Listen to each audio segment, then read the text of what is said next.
एक गांव में भूरा नाम का बेहद आलसी और कामचोर व्यक्ति रहा करता था।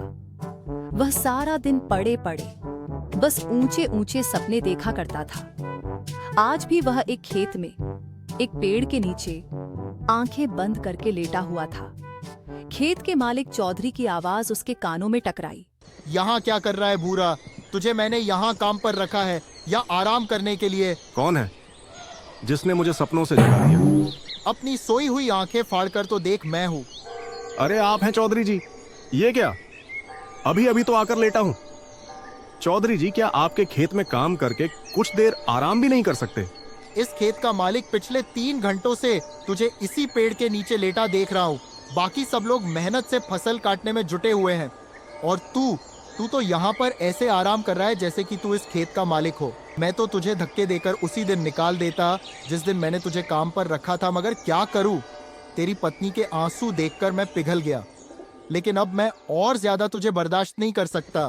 मैं यहाँ पर मजदूरों को काम करने की तनख्वाह देता हूँ, आराम करने की तनख्वाह नहीं देता। ठीक है, अगर आप मुझे काम पर नहीं रखना चाहते तो मुझे कोई फर्क नहीं पड़ता, लेकिन 10 दिन जो मैंने जी तोड़ करके मेहनत की है उसके पैसे तो मुझे दे दो। तेरा दिमाग तो ठीक है भूरा। पिछले 10 दिनों में तूने 12 घंटों में 12 मिनट भी काम नहीं किया। इस बात के पैसे? देखो चौधरी, किसी गरीब को दबाना अच्छी बात नहीं होती। अरे आपने फिल्मों में नहीं देखा क्या, जब भी कोई अमीर आदमी किसी व्यक्ति को उसकी तनख्वाह नहीं देता था तो वह गरीब डाकू बन जाता था। भूरा की बात सुनकर चौधरी हंसने लगा। ते डाकू बनने के लिए भी बहुत मेहनत लगती है। तुझे पता है, बंदूक उठानी पड़ती है, घुड़सवारी करनी पड़ती है। तुझसे तो वह भी नहीं होगा। इससे पहले कि मैं तुझे धक्के देकर यहाँ से निकाल दूं, सीधी तरह से यहाँ से मेरी आंखों के सामने से दूर हो जा। चौधरी का गुस्सा देखकर भूरा डर गया और चुपचाप अपने घर चला गया। दोपहर के वक्त भूरा को घर पर देखकर उसकी पत्नी रश्मि को गुस्सा आ गया। अरे इतनी जल्दी काम से कैसे आ गए? तुम्हारा काम तो शाम को खत्म होता है ना? चौधरी ने मुझे काम से निकाल दिया। काम से निकाल दिया? लेकिन क्यों? अरे मैं उसके खेतों में जी तोड़ मेहनत कर रहा था। कुछ मिनट पेड़ के नीचे आराम करने के लिए क्या बैठ गया? वह बुरी तरह से भड़क गया। भगवान बड़ी मुश्किल से तो चौधरी के सामने आंसू बहाकर तो तुम्हें काम दिलवाया था, लेकिन तुम्हें वहां से भी निकाल दिया गया। आखिर तुम्हारा यह आलसपन कब जाएगा? कब तुम कामचोर से एक मेहनती इंसान बनोगे? गांव की सारी औरतें मेरा मजाक उड़ाती हैं। अरे तुम उनकी बातों पर ज्यादा ध्यान मत दिया करो। कितनी बार कहा है कि औरतों की तो आदत ही है एक दूसरे का मजाक बनाना। तुम्हें अपनी पत्नी का मजाक उड़वा तो मंजूर है, लेकिन काम करना मंजूर नहीं है। और पत्नियों को तो शिकायत रहती है कि उनके पति उनके साथ ज्यादा समय नहीं बिता पाते। तुम्हें तो खुश होना चाहिए, तुम्हारा पति तुम्हारे हमेशा आसपास रहता है। इस तरह से तुम्हारे आसपास होने से मुझे क्या फायदा? इससे तो अच्छा तुम गायब हो जाओ। रसोई घर में कल रात ही आटा खत्म हो गया और राशन भी बिल्कुल नहीं है। मुझे कोई मतलब नहीं है, कहीं से भी लाओ, पर राशन लेकर आओ। मैं राशन कहां से लेकर आऊंगा? चौधरी ने मुझे एक पैसा भी नहीं दिया। पैसे काम करने के दिए जाते हैं, आराम करने के लिए नहीं दिए जाते। लाओ, किसी से उधार मांग कर लाओ या डाका डाल कर लाओ, लेकिन आज तुम्हें महीने भर का राशन लेकर आना है। उसके बाद तुम महीने भर आराम से चाहे तो सोते रहना। मैं तुमसे कुछ नहीं बोलूंगी। और सुनो, रोशन लिए बगैर घर में घुस मत जाना। इतना कहकर रश्मि ने वहां रखी लाठी गुस्से से उठा ली। मैं तुम्हारा पति हूँ, क्या तुम मुझे मारकर विधवा बनोगी? इससे तो अच्छा मैं विधवा ही सही रहूंगी। कम से कम मुझे सुकून तो होगा कि मैं विधवा हूँ। मर चुका है। रश्मि का गुस्सा देख भूरा तुरंत बाहर आ गया और बड़बड़ाता हुआ बोला, हे भगवान, बच गया। आज तो मेरी खैर नहीं। आज तो रश्मि ने साक्षात काली का रूप ले लिया। लेकिन मैं राशन कहां से लेकर आऊंगा? गांव के हर व्यक्ति से तो मैं उधार मांग चुका हूं, कोई तरकीब तो निकालनी पड़ेगी। भूरा तेजी से बाजार की ओर चल दिया, मगर कुछ ही दूर जाकर वह थक गया। कितनी गर्मी है, मुझे तो थकान सी महसूस हो रही है। एक काम करता हूं, किसी पेड़ की छाया में बैठकर थोड़ा आराम कर लेता हूं और वहीं बैठकर कुछ सोचता हूं कि यह राशन पानी का जुगाड़ कहां से किया जाए। भूरा एक पेड़ के नीचे जाकर आंख बंद करके लेट गया। तभी उसके कानों में किसी साधु की कड़कदार आवाज टकराई। उठ जा कामचोर, यहाँ क्यों लेटा है? भूरा ने देखा कि एक साधु उसे गुस्से से घूरे जा रहा था। अब तुम्हें मेरे यहां आराम करने से क्या दिक्कत होने लगी? साधु जी, मुझे परेशान मत करो। अच्छा खासा मैं सपनों की दुनिया में खोया हुआ था। जिस पेड़ के नीचे तू सपने देख रहा है वो पेड़ मेरा है। क्यों? इस पेड़ पर तुम्हारा नाम लिखा है। इस समय मैं इस पेड़ के नीचे बैठकर तपस्या करता हूँ। तपस्या करनी है साधु जी तो हिमालय की चोटी में जाकर तपस्या करो, भगवान प्रसन्न होंगे। अरे आप तो वाकई बहुत पहुंचे हुए साधु हैं, लेकिन इससे मुझे क्या घंटा फर्क पड़ता है। अरे मन की बातें तो बहुत से साधु बता देते हैं, पर मदद कोई नहीं करता। अगर मैं तेरी मदद करूंगा तो क्या तू मेहनती बनेगा? जब तुम मेरी मदद करके। अरे साधु जी, आप तो जादूगर भी मालूम होते हो। ये जादू नहीं, मूर्ख सिद्धि है, तुझ जैसा आम इंसान नहीं समझेगा। अब मेरी बात को ध्यान से सुन, इसको अपने घर ले जा। क्या साधु जी, इस मुर्गी का भला मैं अचार डालूंगा?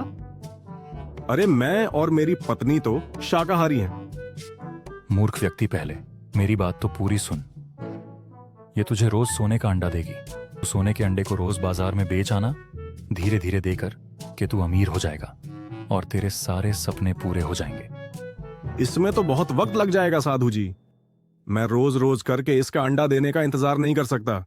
मुझे आप ऐसी मुर्गी दे दीजिए जो एक बार में ही ढेर सारे सोने के अंडे दे दे, और फिर यह मुर्गी तो कल से अंडा देगी। मुझे तो अभी महीने भर का राशन लाना है। सिर्फ कामचोर ही नहीं बल्कि मूर्ख भी है। तुझे क्या चाहिए मूर्ख व्यक्ति? साधु की बात सुनकर भूरा बहुत ही गहरी सोच में डूबते हुए बोला, फिलहाल तो मुझे आपके पास जितने भी पैसे हों वह मुझे दे दीजिए, ताकि मैं महीने भर का राशन भरवा लूं। भूरा की बात सुनकर साधु ने एक नोट निकालकर उसे थमा दिया। ये तो सिर्फ 50 है, इसे महीने भर का राशन तो क्या आज का भी राशन नहीं आ पाएगा। मैं अपने पास सिर्फ उतने ही पैसे रखता हूं जितना मैं अपने पेट में अन्न ग्रहण कर सकूं। आपको पता भी है महंगाई कितनी हो गई है कहाँ। तो आप सोने का अंडा देने वाली मुर्गी मुझे दे रहे थे और आपकी अपनी जेब से निकला क्या सिर्फ 50 रुपए। भूरा 50 रुपए लेकर बाजार घूमने लगा। तभी की नजर गांव में बनी एक नई छोटी सी दुकान पर पड़ी, जहां पर गरम गरम समोसे बन रहे थे। समोसे की खुशबू बहुत अच्छी आ रही है। चलो एक काम करता हूँ, कुछ समोसे खरीद लेता हूँ। अगर राशन का जुगाड़ नहीं हुआ तो रश्मि समोसे खाकर ही पेट भर लेगी। कम से कम समोसे खाकर उसका गुस्सा तो शांत हो जाएगा। भूरा सीधा समोसे की दुकान पर चला गया। भूरा दुकानदार से बोला, एक समोसा कितने का दे रहे हो? सही है, ये लो समोसे का पैकेट बना देना, मैं कुछ देर बाद आपसे आकर ले लूंगा, ठीक है? भूरा समोसे वाले को पैसे देकर बाजार में इधर उधर नजरें दौड़ाने लगा। तभी उसकी नजर एक राशन की दुकान पर पड़ी। भूरा उस दुकान में घुस गया। ये लो झोला और महीने भर का राशन भर दो और पैसे हिसाब में लिख लेना, मैं अगले महीने दे दूंगा। तेरा दिमाग तो ठीक है भूरा। अबे तूने तो पिछली उधारी ही नहीं चुकाई। पिछले 6 महीने से यही कह रहा है कि कल दे दूंगा, कल दे दूंगा। मेरे पैसे देना तो दूर, तू उल्टा उधार मांगने चला आया। भाग यहां से, मैं तुझे 1 रुपए का भी उधार नहीं देने वाला। सबसे पहले पिछली उधारी चुका और उसके बाद जो भी सामान खरीदना है नगद खरीद। अरे अगर राशन नहीं देना तो अकड़ क्यों रहे हो भैया? आपको किसी गरीब की बेइज्जती करते हुए शर्म नहीं आती? तभी दुकानदार के पास उसका नौकर भोला आ गया। दुकानदार भोला से बोला, अरे वह जो समोसे वाला है, उससे तू मेरी पत्नी का हार छुड़वा आया क्या? उसने आंखों के इशारे से भोला को अपनी ओर बुलाया। दुकान का मालिक होकर इसने उस समोसे वाले को अपनी पत्नी का हार क्यों दे दिया? अरे वह समोसे वाला जो है ना, समोसे के साथ साथ ब्याज का भी काम करता है। मालिक को पैसों की जरूरत थी तो उन्होंने अपनी पत्नी का हार समोसे वाले के यहाँ गिरवी रख दिया। आज पैसे देकर वह हार छुड़वा लिया। तभी भूरा के दिमाग में एक विचार आया।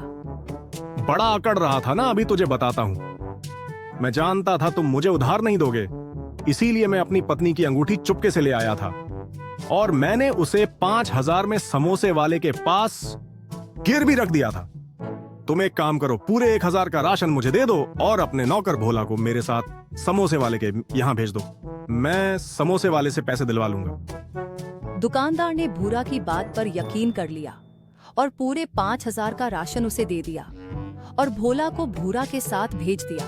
भूरा उस समोसे वाले से दूर जाकर खड़ा होकर बोला, अरे समोसे वाले भैया जी भैया, वो 10 का पैकेट तो तुम भोला को दे देना। भूरा भोला से बोला, 10 का पैकेट ले अपने मालिक के मुंह पर मार देना।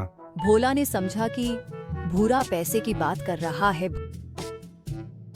राशन देखकर रश्मि हैरत में पड़ गई। ये महीने भर का राशन कहाँ से ले आए तुम? तुमने तो कहा था चोरी करके लाओ या डाका डालकर लाओ, कहीं से भी लाओ तो मैं ले आया। हे भगवान, उस वक्त मैं गुस्से में थी। तुमने कहीं वास्तव में चोरी तो नहीं की? अरे नहीं नहीं रश्मि, इस बार मैंने अपना तेज दिमाग का इस्तेमाल किया है। अब देखना, कुछ ही दिनों में मैं तुम्हें रानी बना दूंगा, रानी। भूरा ने इतना कहा ही था कि तभी राशन वाला पुलिस लेकर वहां पहुंच गया और भूरा की सारी करतूत भूरा की पत्नी को बता दी। अरे लोगों को बेवकूफ बनाता है, चल थाने ले जाकर तेरी वो पिटाई करूंगा कि तू लोगों को बेवकूफ बनाना भूल जाएगा। थानेदार साहब, मैं आइंदा ऐसी हरकत नहीं करूंगा। तू माफी के लायक नहीं है। तू एक शातिर ठग है, फिल्मी स्टाइल में लोगों से ठगी करता है। जरूर तूने राजू चाचा मूवी देखी होगी। इन्हें माफ कर दीजिए थानेदार साहब, इनकी तरफ से मैं माफी मांगती हूँ। ये जो राशन दुकानदार साहब को बेवकूफ बनाकर लाए हैं, मैं वो पूरा राशन वापस करने को तैयार हूँ। इतना कहकर रश्मि ने सारा राशन उस दुकानदार को पकड़ा दिया। पुलिस वाले को तो रश्मि के ऊपर तरस आ गया और उसने भूरा को छोड़ दिया। मुझे माफ कर दो शर्मीली, मैं कल से अपनी काम चोरी की आदत छोड़ दूंगा और मेहनती बन जाऊंगा। इससे अच्छा तो मैं उस साधु की बात मान लेता तो मैं ज्यादा फायदे में रहता। कौन सा साधु और कौन सी बात?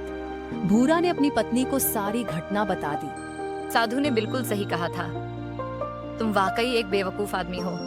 उस रात रश्मि और भूरा भूखे ही सो गए और अगली सुबह रश्मि जब आंख खोलती है तो रश्मि ने देखा उसके बगल में कुछ पैसे रखे हुए थे। रश्मि ने तुरंत अपने पति भूरा को उठाया। ये पैसे कहाँ से आए? पैसों को देखकर भूरा सोच में पड़ गया। तभी सामने वही साधु प्रकट होकर बोला, मुझे माफ कर दीजिए साधु महाराज, मैं मेहनत से अब पीछे नहीं हटूंगा। साधु मुस्कुराता हुआ वहां से गायब हो गया और भूरा देखते ही देखते मेहनती और एक सफल कारोबारी बन गया। कुछ ही सालों में वो गांव का सबसे अमीर आदमी बन गया। आज भूरा की गिनती सफल व्यापारियों में होती है।